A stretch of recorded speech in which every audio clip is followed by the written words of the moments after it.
Di video kali ini, gue pengen bahas 7 kebohongan uang yang bikin lu miskin. Karena uang itu adalah mindset. Jadi, apapun yang ada di pikiran lu, itu yang bikin uang lu berapa. Jadi, gue akan bahas virus-virus yang bisa disebarkan oleh orang-orang miskin. Kebohongan pertama yang disebarkan oleh orang miskin adalah uang itu jahat dan orang kaya itu egois. Ini adalah ajaran sesat. Ya, karena uang itu adalah netral. Ini banyak banget virus disebarkan oleh orang-orang miskin, keluarga orang miskin, orang tua orang miskin, dan teman-teman orang miskin. Mereka bilang bahwa uang itu jahat. Lihat yang punya rumah bagus itu pasti adalah orang jahat. Dia pasti penjahat, dia pasti melakukan sesuatu tindak kriminal untuk mendapatkan uangnya. Lihatlah artis itu, dia bisa kaya ya, dia 30 tahun ngartis, dia pasti cuci uang. Uang itu netral. Uang adalah kaca pembesar. Apakah kalian nggak pernah melihat ketika truk jatuh ya, bawa makanan, bawa telur, bawa apapun itu, ujung-ujungnya apa? Dijarah oleh orang miskin. Apakah ada orang yang punya uang banyak lalu jadi jahat? Ada. Ada yang punya uang banyak lalu jadi berbagi seperti Warren Buffett dan membagikan 99,9%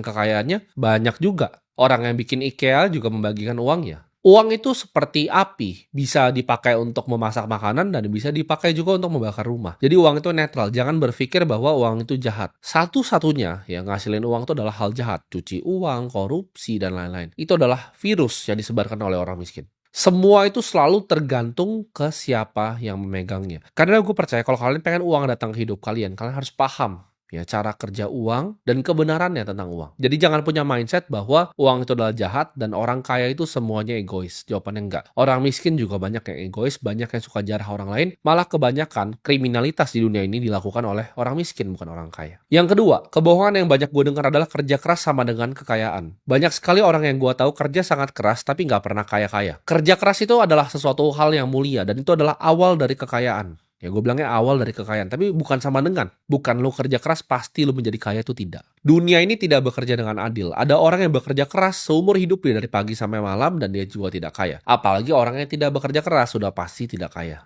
Yang bikin kaya itu bukan kerja keras, tapi kerja benar, ya, kerja dengan hikmat di ladang yang tepat, di waktu yang tepat juga. Kadang dunia ini tuh bukan seberapa keras lu mendayung, tapi lu mendayung dengan kapal apa. Ada beberapa industri di dunia ini di bawah matahari ini yang bikin lebih banyak orang kaya dibanding industri yang lain. Itu adalah fakta yang terjadi. Kalian semua yang di sini itu harus belajar melihat peluang yang biasanya orang lain nggak bisa lihat. Apakah lu bisa jadi orang kaya dengan jualan nasi goreng bekerja keras dari pagi sampai malam? Jawabannya bisa. Mungkin lu nabung untuk bikin gerobak kedua, gerobak ke-10, gerobak ke-20. Lalu bikin cabang rumah makan pertama, lalu rumah makan ke-20. Bisa nggak bikin ratusan juta per bulan? Bisa. Tapi apakah itu kaya raya? Tidak. Kerja keras bisa. Ya, bawa lu sampai kaya, tapi untuk kaya raya tidak bisa. Dibutuhkan industri dan pilihan industri yang tepat.